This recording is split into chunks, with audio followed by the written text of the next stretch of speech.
Hello and welcome to the Craft Beer Corner. For today's beer review, we are jumping into another review of Scotch ales, one of my personal favorite beer styles. Both of these are actual proper Scottish Scotch ales, and they vary quite a bit in ABV, and they're from two separate breweries. So we're going to jump in and just see what they have to offer. Today we're going to be starting with Belhaven Brewery's Scottish Ale, just called Scottish Ale. I'm going to double check. Yep, just Scottish Ale. That's the name of it. Very inventive. This one is 5.2% ABV, and Belhaven is based out of Dunbar, Scotland. And then second, we are jumping over to the Orkney Brewery. This is their Skull Splitter Scottish Ale, 8.5% ABV, and this one is based out of the city of Orkney, Scotland. So two quite different in ABV, but both traditional Scottish Ale recipes. So we're going to compare and contrast and see how they kind of fall on the landscape of Scotch ales. It's a style that I think is rather underappreciated. It's one of my personal favorites, and I'm always on the lookout for new ones. So I'm really excited to jump into two I have never tried. So we're going to go ahead and get kicking off with the Belhaven Scottish Ale. This one is 5.2% ABV.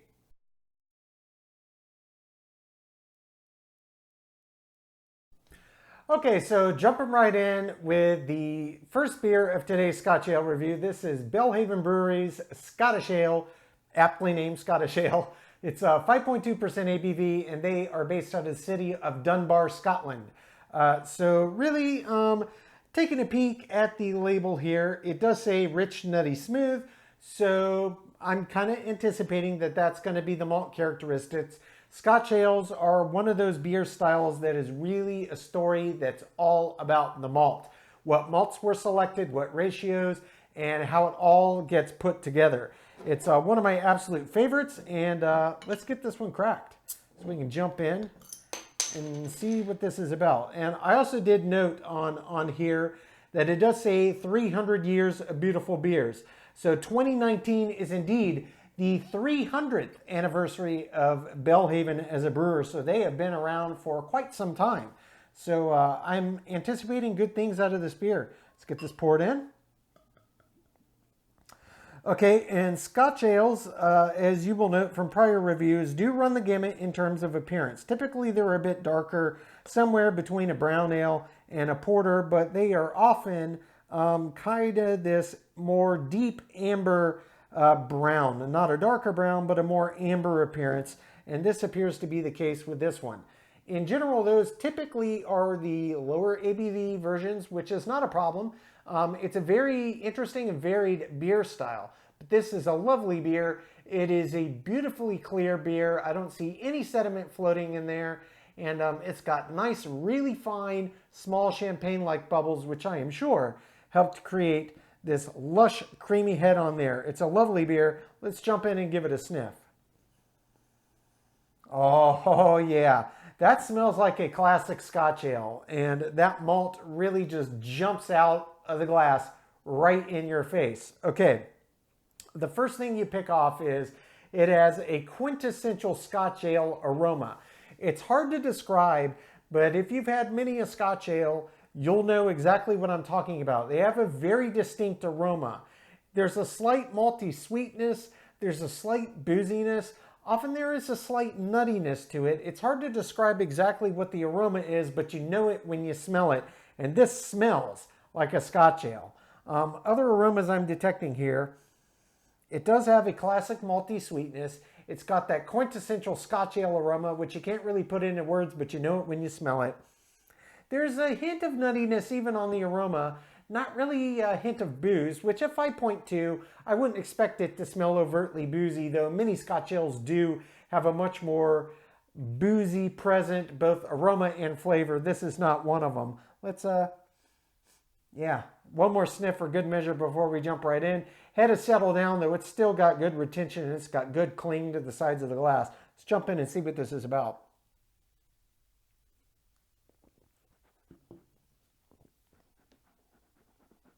Mm-hmm. Oh yeah, that's quite nice. That's quite nice. That is exactly what I was expecting from this beer when I put it in my mouth. Okay, so It tastes exactly as I expect a Scotch ale to taste. There's no surprise at all. It's got that classic Scotch ale aroma, and the aroma translates directly into the flavor profile as well. So first thing you get it in your mouth, you get this nice malty sweetness.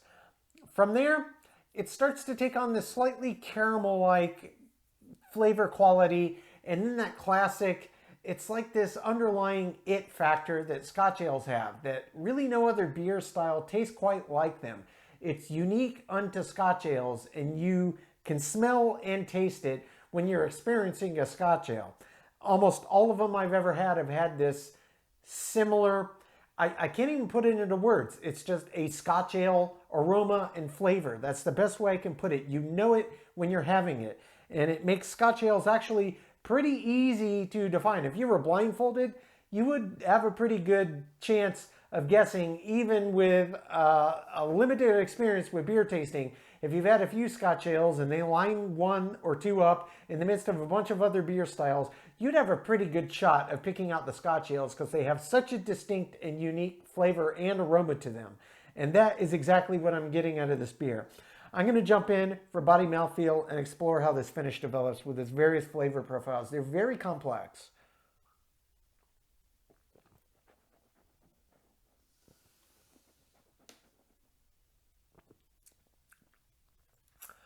Body on this one is medium light. It's a lighter Scotch ale. At 5.2, I would still expect it to have a bit more body than it does, but it is medium light.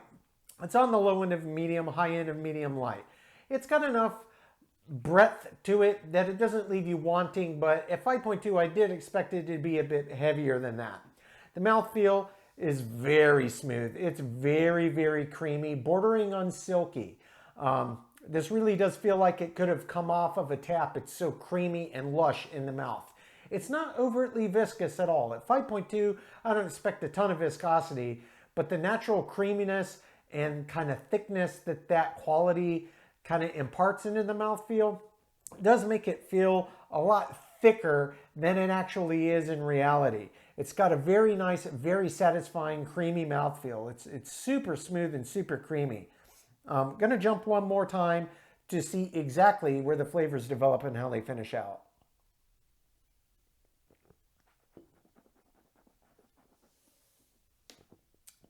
In the mouth, immediately you get that slight malty sweetness and then that immediate flavor of a classic Scotch ale. It's got that Scotch ale it factor. From there, that opens up into deep, rich fruit.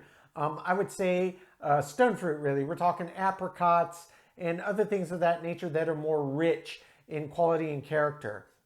Maybe even just a hint of like candied carameled raisins come in the back, and that starts to interplay with this caramel malt quality that comes through out of the sweetness and out of the fruit. Then that rises to the forefront, and that's very classic for a Scotch ale. And in tandem with that, there's this always subtle, just it tastes like a Scotch ale. It smells like a Scotch ale. There's this underlying Scotch ale factor about it that never gets blown out of proportion. So all these flavors and aromas just keep layering and stacking and interweaving with this underlying Scotch ale, quality that the beers just have. And this absolutely has it. It puts me in mind a lot of the Innocent Gun barrel-aged Scotch ale that we did a few episodes ago. Their standard kind of hallmark beer, their first beer that they brewed, the red label. It's got that same, only without the barrel aging. It's that same similar Scotch ale and a little lower ABV on this one, but it's got that same quality about it, and I absolutely love them. Scotch ales, they're all a little bit different, and they're all a bit unique in how they present themselves, aroma and flavor-wise, but there's always this underlying Scotch ale quality about them that you don't get from any other beer. It's got a very unique flavor and aroma, and it just screams Scotch ale, and I absolutely love it. I am a diehard fan. I absolutely love it. This is exceptionally well done. It's exceptionally well balanced. Now, the finish is quite a bit longer than I anticipated for the ABV.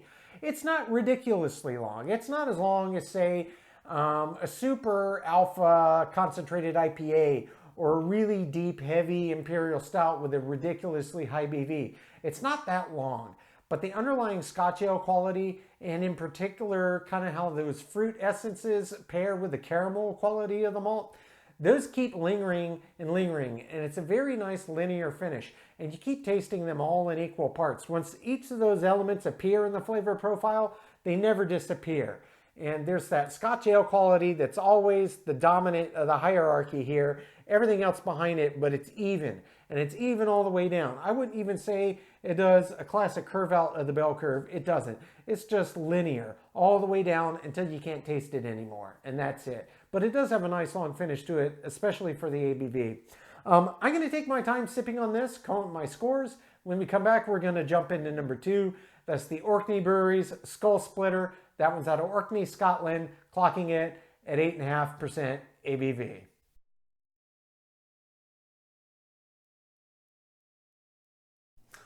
Okay, jumping into our second beer of today's Scotch Ale review, we move on to the Orkney Brewery's Skull Splitter. This one's 8.5% ABV, and they are out of Orkney, Scotland. Now, the label art on this one is actually a little bit more interesting. It says Skull Splitter. It's got a very serious looking Viking on top there, with a little skull helm, hands crossed across the top of a giant double-sided axe. So pretty cool looking artwork. I'm a big fan. This one is an 11.2 fluid ounce bottle, which is pretty common for a lot of beers. I've noticed that particularly beers from Scotland, that seems to be a pretty common theme. I don't know if they have specific regulations that dictate fluid ounce size that can be sold for beer containers, but nonetheless, let's get this one cracked. All right, and poured right in the glass. All right, we've got another one here that is kind of on the more lighter brown, ambery side than the dark brown, which is more typical for the Scotch ale, but still good looking beer. Poured a nice head. I can see it's quite active with effervescence. I can see it creeping up on the sides of the glass, but let's get a good look at it here. Yep, that is another beautifully clear beer. There's no hint of suspended particulates. It's got very, very fine effervescence that's coming up, and again, it's kind of that lighter brown, ambery color. Looks very nice. Head looks beautiful. Let's give it a sniff. Okay, smelling this one, I can tell you that the two smell remarkably similar. They both have that same distinct Scotch ale aroma about them. You know it when you smell it. It's unique to this beer style. I can't think of another beer style that smells quite like this, and almost every Scotch ale I've ever had has smelled and tasted very much like this. It's like the defining characteristic trait that really sets a Scotch ale apart for me. I'm a big, big fan. It's a very unique aroma and flavor combination and profile. It smells great. Let's just jump right into this one.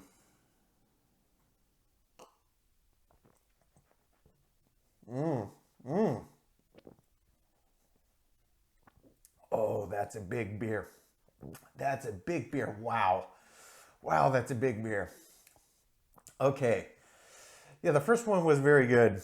This one is amped way up in intensity.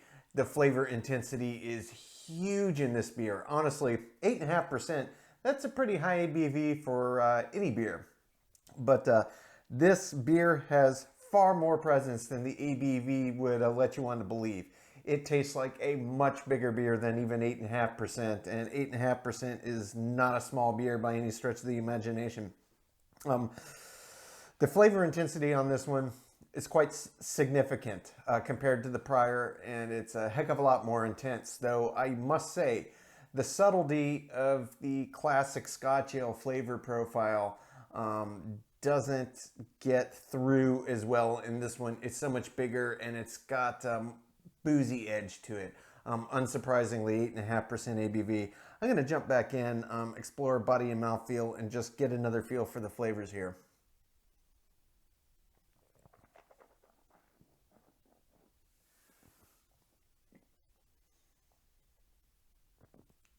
It's a heavy body. It's an absolutely heavy body. Mouth feels very, very creamy. The flavors that hit you up front, they're deep, rich fruit. I'm thinking figs, plums, deep, rich, intense, and it's big volume that hits you, mixed with malts, predominantly caramelly, but it mixes with that rich, deep fruit, and there's a big pack of booze. So you get this big boozy patch in there in tandem with the caramel and the rich fruit. And although that combines with this classic Scotch ale flavor, but it really gets drowned out by the overpowering nature of how intense the booze hits you and kind of the caramel and the fruity quality of it. I don't want to say it's estery because that's not entirely accurate, but it reminds me of maybe some elements of it remind me of a barley wine, but it's not as refined. It's a little bit more in your face and it's not as subtle. I think they aptly named this Skull Splitter. This is a really, really big beer and it's a little hard to pin down.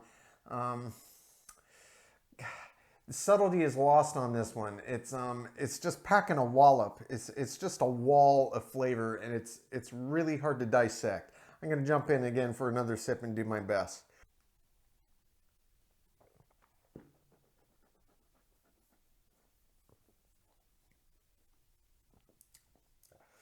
Fruit, booze, just big wallop of booze. Caramelly, not as distinctly caramel as in the Belhaven Scottish Ale, but it's there. It's the boozy edge to it tends to kind of override everything else. It's a little intense on the booze side, which in and of itself is not a bad thing, but it does kind of overpower, I think, the subtleties that you could pick up in the flavor profile here. You can get the caramel and you can get the deep, rich fruit, but the booze edge to this beer is so significant, it really kind of drowns out all the subtlety and interplay that I think could potentially come from the malt bill that they have in here.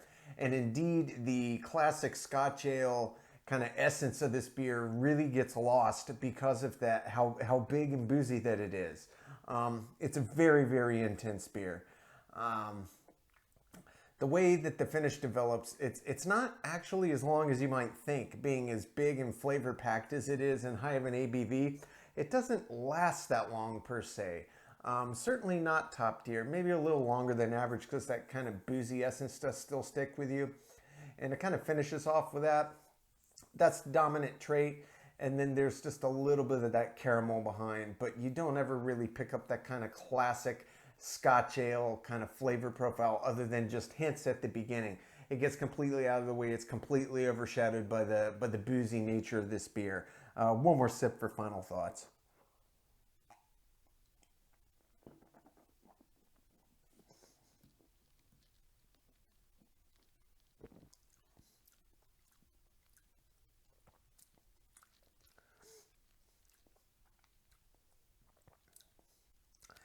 There might be a hint of what tastes like, almost like spices you'd have in a winter ale, maybe a little orange peel. I'm not suggesting that they put that in here, but I'm getting that with some of that mixes with some of that booze, almost like a rum raisin kind of edge to it. It's boozy but rich and deep, and it's got like this fruity spiced edge to it.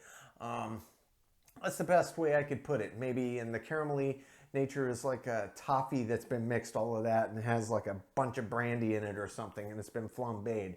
That's really the essence I'm getting out of this beer. And it really does end the same way that it started, and that boozy edge to this beer never really dissipates. That's the overarching, in-your-face kind of flavor profile that comes through in this one. Everything else is kind of underneath that. And for better or for worse, that's the way it comes through. I'm going to take my time and sip on this one, come up my scores, and when we come back, we will get both beers ranked from top to bottom.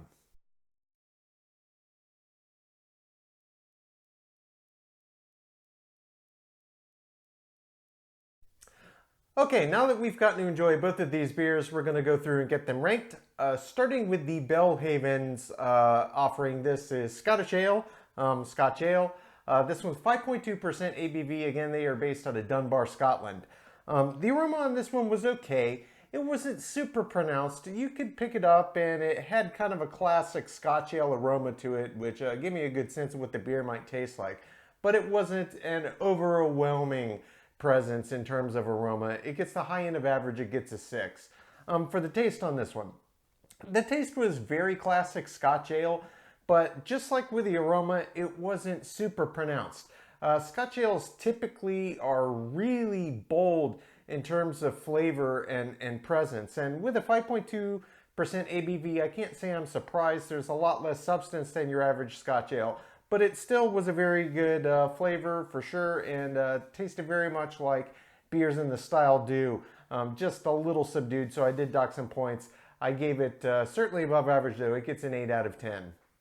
Body-wise, the body on this was quite lackluster for Scotch ale.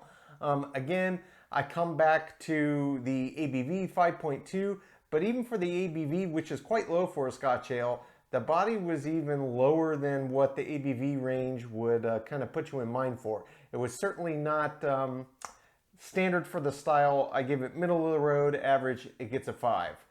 For the mouthfeel, very, very nice mouthfeel on this beer. It was lush and creamy, and though the body wasn't that heavy, it did have some natural viscosity, and when it started rolling around the pellet, it really creamed up, so it made the beer feel like it had a lot more substance than it actually did. I did give it a perfect 10 out of 10 for the mouthfeel. Finish on this one. Considering how fewer fermentables the beer had, lower ABV certainly for the style, I was really surprised by how long the finish actually lasted. It was certainly well above average, not top tier, and it really didn't have a chance because it didn't have as much backbone as most Scotch ales, but it was certainly well above average. I gave it an 8 out of 10. Head and retention on this one was fantastic. It really formed beautifully. There was a decent bit of active carbonation that made it kind of kick out a little sooner than I would have personally liked, but it overall had a very good formation and retention. I only docked 1 point. I gave it a 9 out of 10. Appearance-wise, Scotch ales do run the gamut. Typically, they're going to be somewhere in between a brown ale and a porter in terms of depth of color, just due to the roasted malts that go into them. They can be a little lighter, but that is atypical. I split the difference every time they come out with these lighter shades because it is atypical for the style. So square down the middle, average, it gets a 5. Balance on this. This beer was exceptionally well balanced. Taking in consideration the lower ABV on this particular beer, which is quite a bit lower than the norm for the style, that it actually got the classic Scotch ale aroma and flavor and balance and let all of the different malts that they put in there speak. I think they did a tremendous job, and it was very, very well balanced, and nothing really overpowered anything.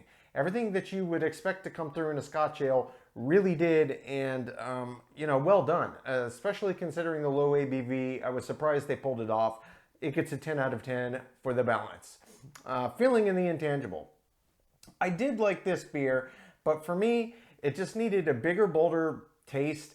The aroma would have been nice. It was more pungent. A Scotch ale is a big, big style. The body, it didn't have that classic robust Scotch ale nature to it. I think really where this beer kind of lost points for me was just that lower ABV. It didn't have enough substance to let the classic character traits of the Scotch ale ring through. That being said, I did still enjoy it. I gave it above average. I gave it a 7. Finally, as an example of this style, I did enjoy the beer, and I think that overall they did a good job pulling off what they did. Again, considering the ABV, it's quite lower than the norm for a Scotch ale. They are higher ABV styles as a rule.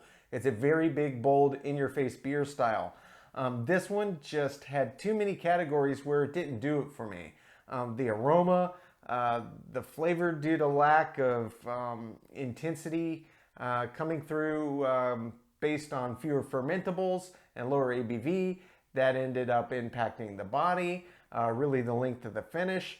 There were a lot of things that it did well, but it just wasn't robust enough to pull it off. For me, I still gave it above average. I gave it a 7 as an example of the style because it was almost like Scotch ale light. That brings the total score on the Belhaven Scottish Ale to 75 out of 100. So this is still certainly an above average offering. If you've never had it, I do encourage you to try it. I think you would enjoy it. It is a classic Scotch ale kind of recipe here. It's just a lot lighter in many aspects than the norm. Okay, moving on to number 2. This is the Orkney Brewery's Skull Splitter. This one's significantly higher ABV at 8.5, and they are based out of Orkney, Scotland. The aroma on this one really surprised me. I thought with that much larger of an ABV, that much bigger of a beer, the aroma would be far more pungent, but it was pretty much the same intensity as the Belhaven, so I gave it the same score. I gave it a 6 out of 10. For the taste, I cannot say that the taste was not intense, because it was insanely intense. The problem I had with the flavor was it was so overpoweringly boozy that you really had a hard time detecting any of the classic Scotch ale malt bill flavors. It just didn't really come through in the beer for me, and that's a shame. It's a very unique beer style. It's the only beer style that really tastes like it does. You know a Scotch ale when you have it. And this one, if I didn't know it said Scotch ale on the label, I don't know what I would have guessed I was drinking. Possibly a strong ale, a very strong ale. I don't know. It just missed the mark for me. It wasn't balanced in terms of flavor. The booze edge was just too intense, and it lost points, quite a few. I gave it just average for the flavor. It gets a 5. Moving on to the body. As you might expect with a high ABV Scotch ale, this one did have a massive body, and it was perfect in range for a nice high ABV Scotch ale. I gave it a 10 out of 10. Mouthfeel, same thing. It was a robust body. It was a viscous mouthfeel. Started rolling around the palate. It was a tandem of thick and creamy. It's exactly what you'd expect. I gave that a perfect 10 out of 10. Finish on this one. This was one of the areas where it surprised me. It was certainly above average, but at 8.5 and as bold and intense as the flavors were, I really did expect them to stick around the palate, particularly considering that it did have viscosity to it. But it just kind of tailed off and petered out far sooner than I anticipated. It was a nice finish. It just wasn't super long. It gets a 7 out of 10. Head and retention on this one. Head and retention was pretty much identical to the Belhaven. It formed well and it held overall very nicely and had cling, but it wasn't perfect. It gets a 9 out of 10.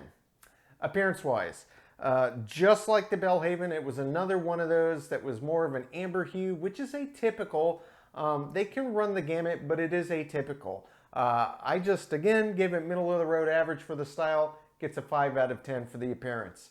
Balance-wise, balance was a big problem for this beer. It was very overpowering with the boozy back. It was extremely overpowering to every other flavor. It was just so dominant. You couldn't pick out the subtlety in the malt bill. You couldn't pick out even the classic Scotch ale flavor profile in the malt bill. It just got beat up by the big ABV boozy quality of it. I gave it the high end of average. I gave it a 6. Feeling in the intangible. I'm not going to say I dislike the beer. It's not true, but there were too many categories where I was expecting greatness just based on a nice robust ABV for a Scotch ale, but you know, balance is really key. And the balance of what they did to it and that big boozy edge to it just killed too many categories in it for me. It gets average, it gets a 5. Finally, as an example of the style, and I've mentioned this in multiple categories and I'm going to come back to it. And indeed it affects the example of the style scoring. The booze was too overpowering. You couldn't get any of the subtlety in the malt bill. And a Scotch ale is a beer style that is all about the malt. It's all for naught if that doesn't come through. And that booze just overpowered and overpowered and overpowered. And then other categories, it just underwhelmed with presence, aroma specifically. So there were a lot that it did well, but that booze just killed it for me. I gave it high end of average for the style. It gets a 6. That brings the total score on the Orkney Brewery's Skull Splitter to a 69 out of 100. So this is high end of average, getting above average. There's a lot about it they did well, but the boozy edge to it was just too intense and it affected too many categories to get into upper echelon tier status for a Scotch ale. Folks, that's today's review. As always, I do sincerely appreciate you for tuning in today. Please don't forget to like, comment, subscribe. All of them help the channel, and subscribing will definitely help you find us if you ever lose us, and it will keep us in your feed. If you would like to know when our videos go live to YouTube, you can just click the little notification bell icon. It is right next to the subscribe button. Until next time, folks, keep it beer, keep it craft. We'll see you on the next one. Cheers.